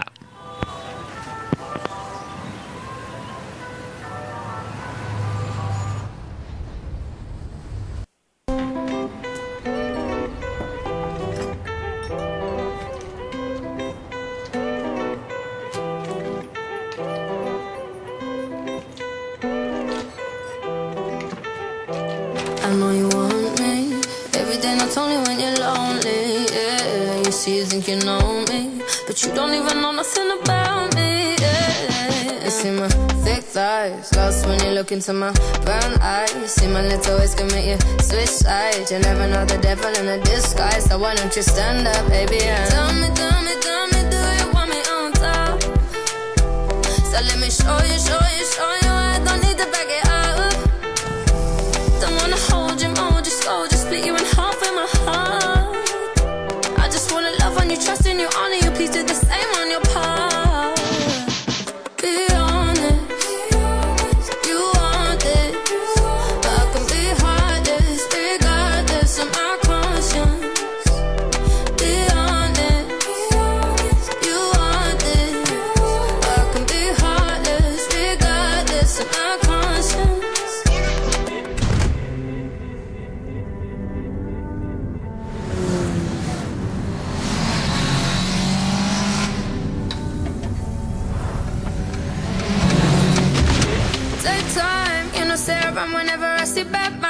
When you come my way, make sure you think twice. Look into my eyes, but I can never see eyes. I can point a gun, but you know I could never lie. Come through, I can show you something you can run to. When I'm finished, you'll be feeling brand new. Will never be somebody you can run through. And I can put that in my life one time, no cap, big five, slow that, catch feels, get high. If you make your breath, then you can lie. Just please don't waste my time. Be honest, you want it, but I can be hardest, regardless of my conscience. Be honest, you want it, but I can be hardest, regardless of my conscience. People they talk their majesty. J'espère que vous avez autant de fun à la maison que nous en studio. J'ai Annie qui se déhanche à ma gauche. Moi, tu le sais, tu mets de la musique, je me mets à danser. Vous êtes à l'écoute de Bonheur et vice-versa. Nous sommes dans notre dernière demi-heure. Je pense qu'on a vraiment eu une belle entrevue avant la pause musicale. Hein? Mais quelle personne intéressante. Oui, vraiment, et inspirante. Alors, on vous invite à aller le suivre sur les réseaux sociaux. C'est divertissant, puis en plus, ça encourage justement des belles valeurs. Hein? Alors, absolument. On s'en va maintenant parler d'orientation après avoir parlé du métier d'influenceur. À chaque 2 semaines, on reçoit Josée Landry, qui est CO et qui est la présidente de l'Ordre des conseillers et conseillères d'orientation du Québec. Et cette semaine, elle a décidé de nous parler d'intimidation et d'orientation. Elle nous parlera du lien entre les deux. Cette capsule est une présentation de l'Ordre des conseillers et conseillères d'orientation du Québec. Consultez un conseiller d'orientation à différentes étapes de la vie. L'éditorial de la présidente. Voici Madame Josée Landry. Alors, bonjour Josée et bienvenue sur les ondes de Bonheur et vice-versa. Bonjour Maxime et Annie. Allô, allô. Alors, cette semaine, tu me disais hors d'onde, Josée, que la grippe a frappé par chez toi. La grippe a frappé très fort, alors je vais essayer d'avoir une voix qui va quand même être pas trop fatigante. Moi, je t'entends très bien. Ben, moi aussi, je remarque rien. Oui. Tant mieux. Alors, je l'aurais jamais su. Non. OK. Alors, cette semaine, tu as décidé de nous parler, encore de faire un lien entre l'orientation et quelque chose que je me doutais pas qu'on pouvait faire un lien aussi intéressant, c'est-à-dire l'intimidation. Hein, je pense qu'on ne fait pas nécessairement le lien automatiquement quand on parle d'intimidation. Alors, l'Ordre a été invité à participer à la consultation sur l'intimidation on a été invité par le ministre de la Famille, donc qui est Mathieu Lacombe. Il y a eu une consultation qui a eu lieu partout au Québec dans les écoles pour faire suite au plan d'action 2015-2018 pour contrer l'intimidation. Alors, c'est dans le but... Pardon? Je suis déjà très heureuse qu'il y ait eu une invitation faite à l'Ordre pour s'impliquer sur ce dossier-là. On était très heureux aussi. Et je dois avouer qu'au départ, on ne voyait pas nécessairement le lien. Alors, on s'est dit, qu'est-ce qu'on pourrait avoir à dire là-dessus? Et à un moment donné, une petite bulle a popé dans ma tête. Et je me suis dit, un élève, par exemple, si on prend l'exemple des jeunes, un élève qui vit de l'intimidation, comment il va agir, comment il va réagir, comment il va se sentir à l'école. Généralement, il va peut-être avoir tendance à s'isoler un peu, puis en tout cas pas tirer le maximum de ce qu'il pourrait de son expérience à l'école. Oui, puis aussi c'est que ça va prendre un peu toute la place dans son cerveau. Donc j'ai comme l'impression qu'il va avoir moins de place pour la réflexion. Exact. Mais en fait, il va évidemment avoir moins de présence à l'école, probablement, même s'il est présent physiquement et peut-être même pas présent physiquement. Ça va avoir de l'effet sur la confiance en soi. Ça amène à vivre une anxiété. Et c'est évidemment, ça a de l'impact sur la persévérance scolaire, la motivation, la réussite. Et même, et même sur la capacité à réfléchir sur soi-même. Si la personne n'a pas si ce jeune-là n'a pas confiance en lui-même, en ses potentialités, en ce qu'il pourrait faire, il est déjà très biaisé dans sa propre vision de lui-même et de ce qu'il pourrait faire en anticipant un choix professionnel. Tout à fait, Annie, j'aurais pas pu mieux dire que toi. Moi non plus. Alors, ce que j'allais dire dans mes mots, ce sera pas aussi bien dit qu'Annie, mais évidemment, ça va amener une difficulté à se projeter vers l'avenir. Ça peut avoir une incidence sur, comme je disais, la motivation, donc un désir peut-être de décrocher. Un élève dans cette situation-là va probablement adopter des stratégies d'évitement à ce moment-là. Donc, par exemple, se projeter dans l'avenir, soit éviter de se projeter dans l'avenir, ou encore se projeter dans l'avenir vers des métiers où il va se dire, je peux pas aller vers tel domaine, je sais pas ce qu'il faut, je suis pas assez bon, je suis pas assez bonne. Alors, si cet étudiant-là a des consultations avec nous comme conseiller d'orientation. Là, je parle d'une école. Ça peut être en privé, puis ça peut être à différents âges. Ben, nous, on peut intervenir avec cette personne-là pour l'aider à travailler sur son image d'elle-même, par exemple, toujours en lien avec l'orientation. Et si on est dans une école, ben on fait partie d'une équipe multidisciplinaire. Hein. Mm-hmm. Alors, on peut mobiliser une équipe et aider cette personne-là à travailler sur elle-même. Il y a beaucoup de choses intéressantes qui sont sorties hier. Moi, j'ai eu l'occasion, je veux juste vous faire un petit clin d'œil, j'ai eu l'occasion de parler de ma vision de l'intimidation sur l'orientation scolaire directement au ministre en tête-à-tête au début de la journée. Il l'avait pas vu, cet aspect-là. Il l'a repris dans son allocution d'ouverture. Wow! En mentionnant qu'il avait parlé avec moi et j'avais dit cette chose-là. Alors, juste pour vous dire, je vous fais un petit clin d'œil juste pour vous dire que l'orientation peut rayonner partout. Mm-hmm. Alors, dans la consultation hier, il y a beaucoup de choses intéressantes qui sont ressorties. Une, entre autres, qui m'a vraiment frappée. Et il y avait beaucoup d'intervenants de différents milieux, hein, qui étaient, donc, il y avait une personne avec moi à la table de l'AQPS, l'Association québécoise de prévention du suicide, une personne de Maison des jeunes, une personne de la Sûreté du Québec. Vous voyez, là, il y avait quand même beaucoup de monde de différents horizons. Ben oui. Quand tu vas dans des événements comme ça, puis ça t'arrive quand même assez régulièrement, comment ça se passe, la communication avec les autres intervenants, mettons des autres ordres, des autres associations, collaboration, compétition? Jamais de compétition, Maxime. Non, toujours hein? collaboration. Mais non, un c'est peu ça. de surprise parfois. Ben voyons, les conseils d'orientation, qu'est-ce que vous faites là? Ah, ben oui. Ben oui. Mais c'est plus comme, mais oui, les conseils d'orientation, vous allez tout avoir là-dedans. Ah. Et moi, évidemment, comme vous me connaissez, je ne rate jamais une occasion d'éduquer. On le sait, Josée. Sur l'orientation, la complexité de l'orientation et toute la portée de notre intervention aussi. Mm-hmm. Mais je veux revenir, tout à l'heure, on disait, en entrée de jeu, on disait, ben, peut-être qu'on ne voit pas nécessairement le lien avec l'orientation. Mais justement, l'intimidation, c'est l'affaire de tous. Ça concerne tout le monde. Et ce qu'on disait hier, puis ça a été très intéressant comment c'est ressorti, c'est que on dit, ce qui appartient à tous n'appartient à personne. Oh. Donc, l'effet de meute, et c'est documenté, il y a une personne là, qui a lu des recherches là-dessus et qui utilise cette expression-là à bon escient.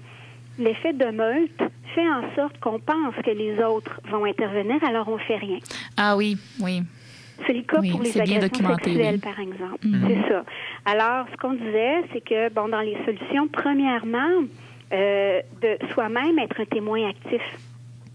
Donc, de parler, d'une certaine façon, défendre les gens qui sont victimes d'intimidation. Donc, comme conseiller d'orientation, quand on est témoin de ça dans notre bureau, c'est important d'agir. Hein? Ça fait partie de toute façon de notre profession. Moi, je tiens à dire qu'il y a plein de façons d'agir sans se mettre soi-même en danger aussi.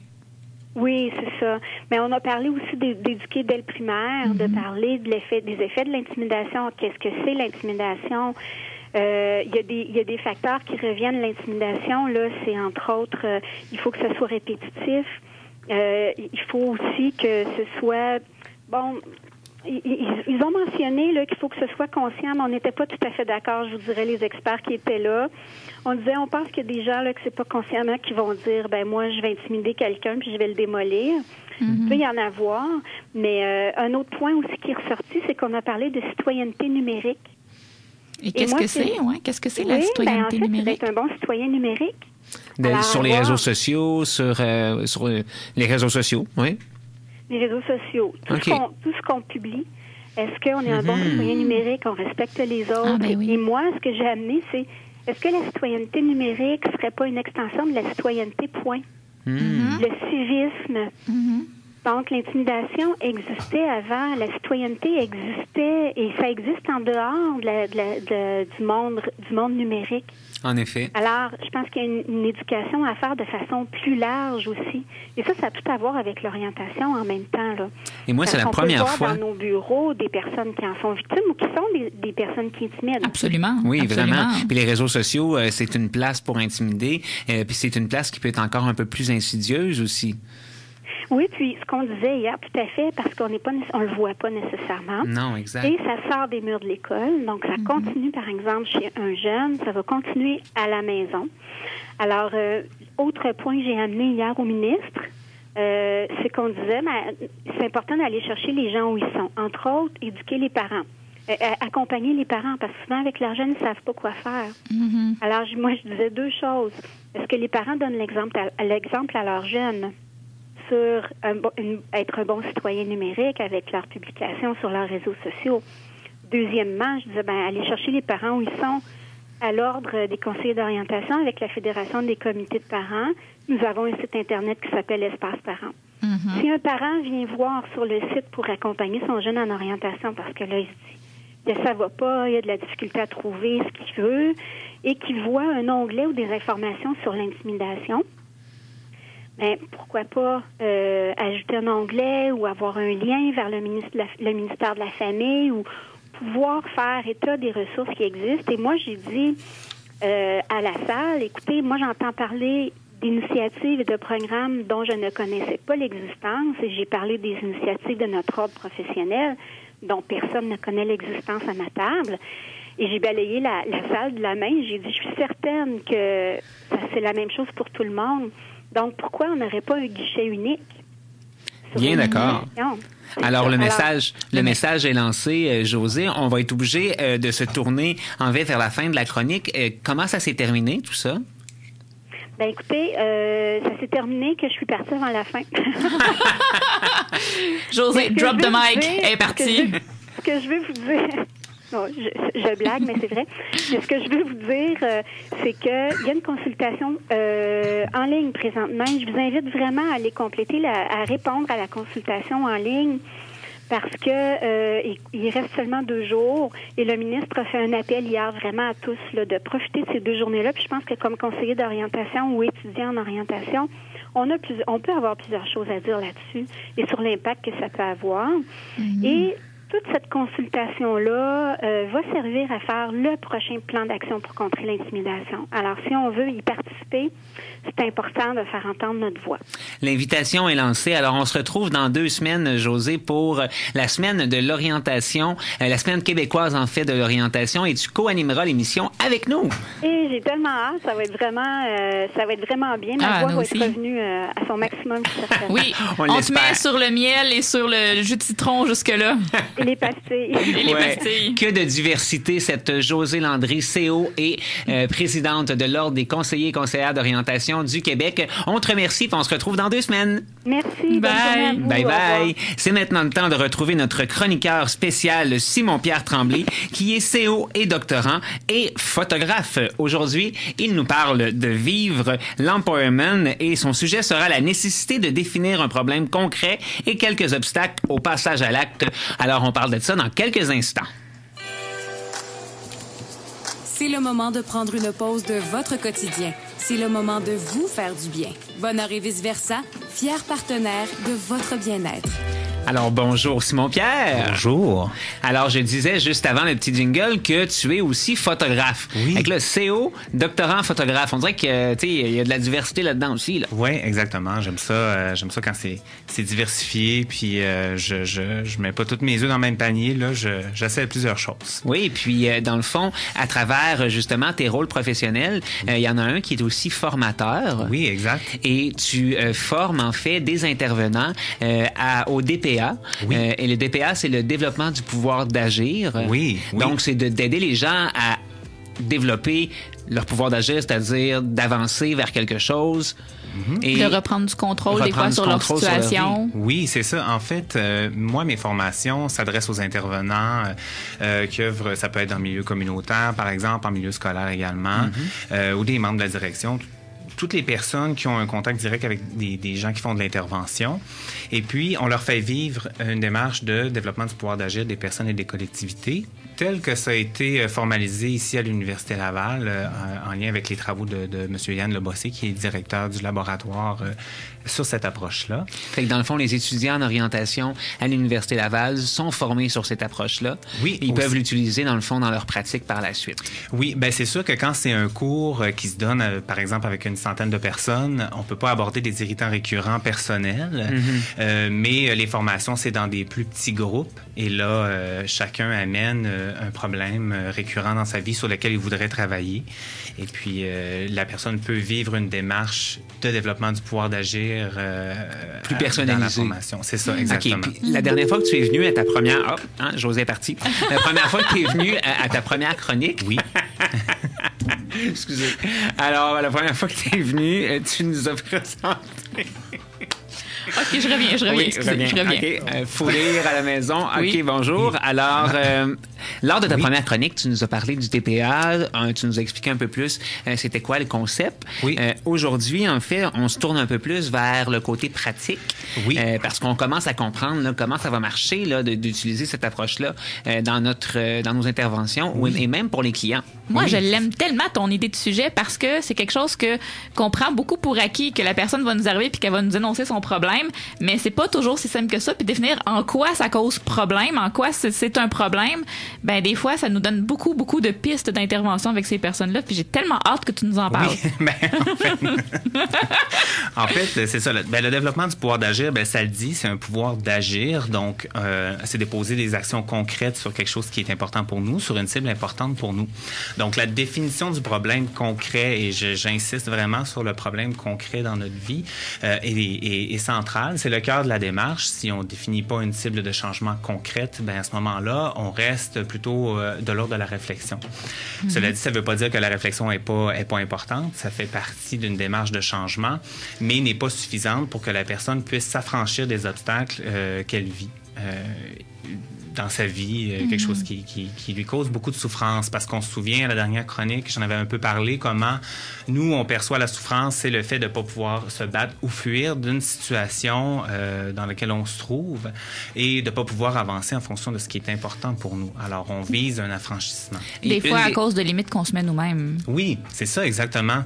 Et une des premières étapes, dans le fond, c'est de commencer par définir un peu le problème, de trouver une cible concrète. Oui, c'est ça, exactement. C'est de savoir qu'est-ce qui se passe dans la vie de la personne, quel est son contexte dans lequel elle se trouve, parce qu'on utilise une unité d'analyse d'acteurs en contexte.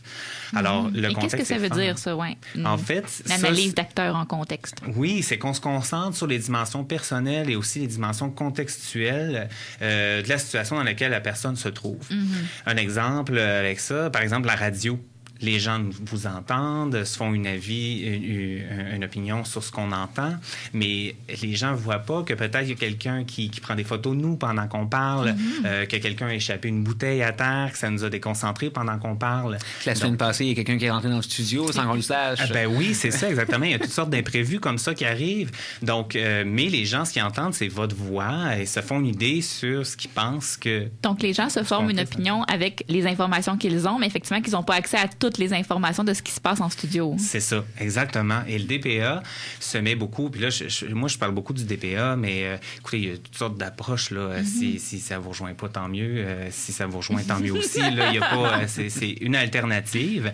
Mais c'est de ne pas oublier que quand on ne s'intéresse pas au contexte, on a un portrait partiel dans lequel la personne se trouve. Donc, nous, on met aussi l'accent sur, oui, la personne est un acteur. Donc, quand on dit acteur, on parle d'action. Mais en contexte, donc se trouve un contexte avec des structures, avec des éléments sociaux qui viennent influencer sa façon de répondre à ce qui se passe dans sa vie. Puis là, on dit passez à l'action, faites quelque chose, mais il y a aussi quand même des difficultés à ce passage-là à l'action. On en est conscient quand on utilise le DPA quand même. Là. Oui, exact. En fait, dans la définition du problème, souvent, c'est que on va rattacher ça à des représentations. Un des problèmes qu'on retrouve, par exemple, on prend quelqu'un qui a un TDA. Il peut se dire, moi, je peux pas faire ça, j'ai un TDA. C'est impossible pour moi de faire ça, j'ai un TDA. Alors que le TDA a aussi plusieurs bénéfices dans certains contextes, dans les contextes d'urgence, particulièrement les TDAH avec hyperactivité. Moi, ça me rend particulièrement attachante. Oui.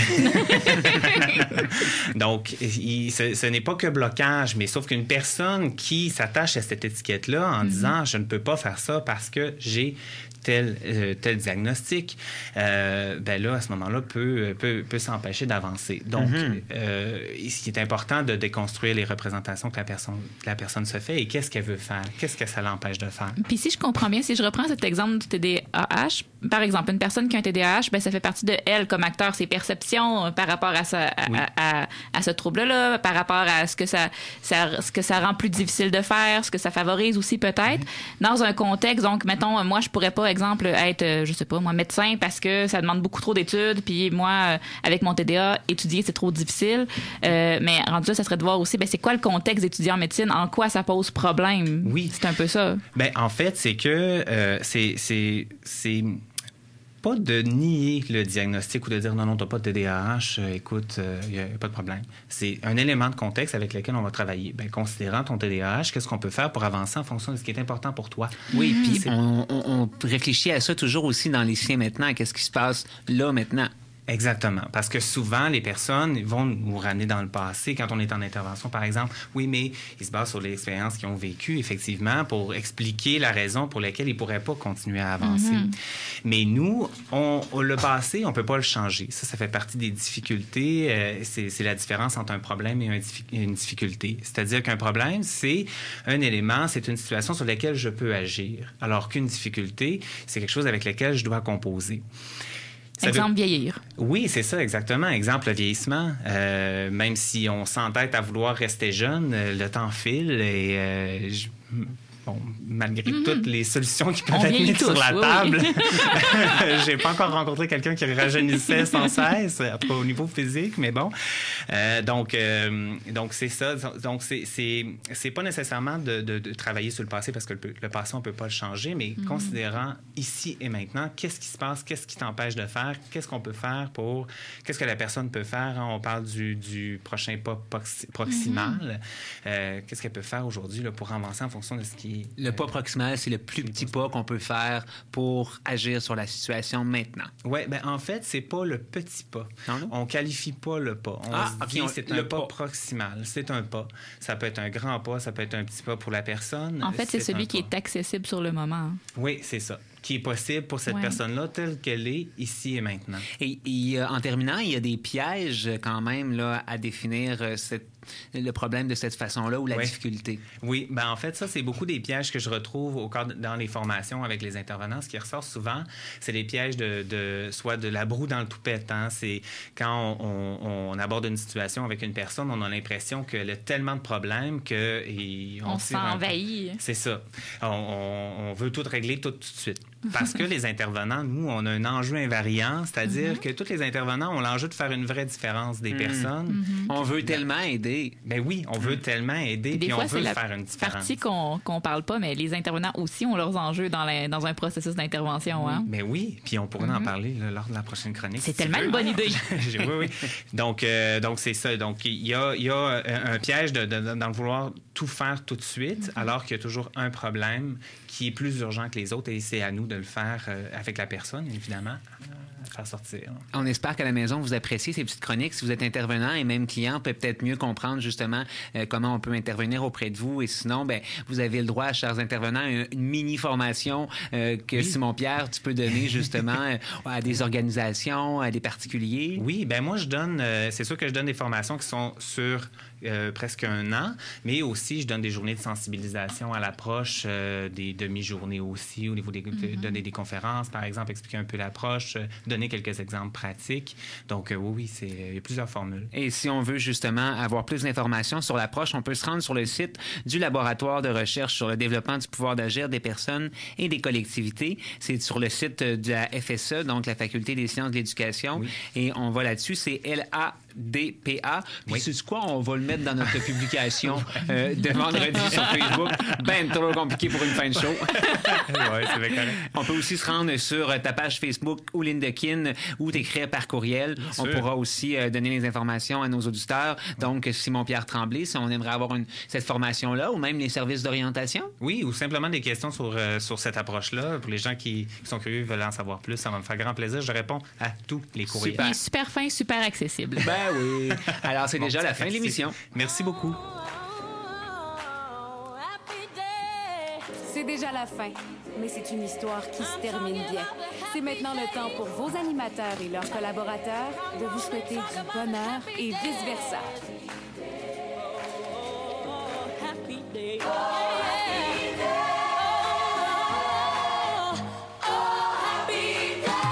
Alors, Simon-Pierre, tu seras là pour une dernière chronique de la saison. Déjà? Le 20 novembre prochain. Ben oui. Ah. Hey, on est déjà vers la fin. Là. Ça va tellement vite, c'est épouvantable. La moitié de la saison est passée Ben aujourd'hui. oui. Non, c'est capotant. Non, moi, je refuse. Je suis dans le déni. Et tu nous parleras de l'introduction d'une grille d'analyse qui est en lien avec le DPA. Oui, c'est ça. On va faire une courte introduction sur l'outil qu'on utilise en développement du pouvoir d'agir. Merci beaucoup de t'avoir joint à nous aujourd'hui. Ça me fait plaisir. Merci Un à vous plaisir. deux. Alors, les filles, donc, fin d'une émission qui a été assez riche. Oui. Alors, de ton côté, tu présentes à toutes les 2 semaines Oui. les nouvelles qui sont une présentation d'orientation. Voilà. Et dans 2 semaines, tu seras avec nous pour le spécial, Élise, sur la semaine de l'orientation. Oui, j'ai hâte. Et là, ben, je commence à te donner des petits indices. En fait, il va falloir que tu prépares un peu une présentation de l'orientation. OK. Et ce sera une présentation de certaines facettes du monde de l'orientation pour le faire Ça va me faire plaisir. découvrir aux auditeurs Mais oui. sous forme de nouvelles. OK. Saviez-vous que... Parfait. Hein? C'est un beau défi. J'aime ça. De toute façon, je le dis en ondes, fait que t'es comme obligé. Oui, ça, hein? voilà. Ton pouvoir d'agir à toi est très limité en ce C'est moment. bon. Je vais être capable. Bonne chance. Alors, on remercie nos invités d'aujourd'hui. Et Carl merci Hardy, à vous tous. Oui, Carl Hardy, très intéressante personne. métier Vraiment. influenceur. Sinon, si vous venez vous joindre à nous et que vous voulez réécouter cette entrevue-là, je ne sais pas si vous saviez, mais Bonheur et vice-versa est en rediffusion le jeudi à Sherbrooke, à CFAC au 88.3. Et sinon, en tout temps, en balado-diffusion sur le site de Chiz. Pourquoi choisir quand on peut tout avoir? Regarde, il Hein? n'y a pas de raison de ne Non. pas écouter Bonheur et vice-versa. Non, mettez-vous là-dessus, là. Maintenant. Quoi que vous le faites déjà si vous nous entendez vous dire de l'écouter.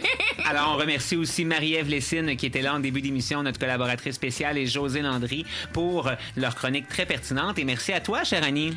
Ben, merci à toi, à tout le monde. Quel plaisir d'être ici tout le temps. Alors, on invite aussi les auditeurs à aller faire un petit tour sur le site de Consultoption parce que tu as ta propre clinique d'orientation. Absolument. Depuis maintenant 4-5 ans, là, je sais pas exactement, mais oui, Consultoption, on a des services, moi, d'orientation et ma collègue de psychothérapie. On la salue, Josiane, et on vous souhaite une très belle semaine, Bonne tout le monde. semaine, tout le monde. On se retrouve la semaine prochaine. Vous étiez à l'écoute de Bonheur et vice-versa. Salut! Come on and talk about the happy days. Oh, happy days. Ooh, talking about a happy day. Oh, yeah. I'm talking about happy days.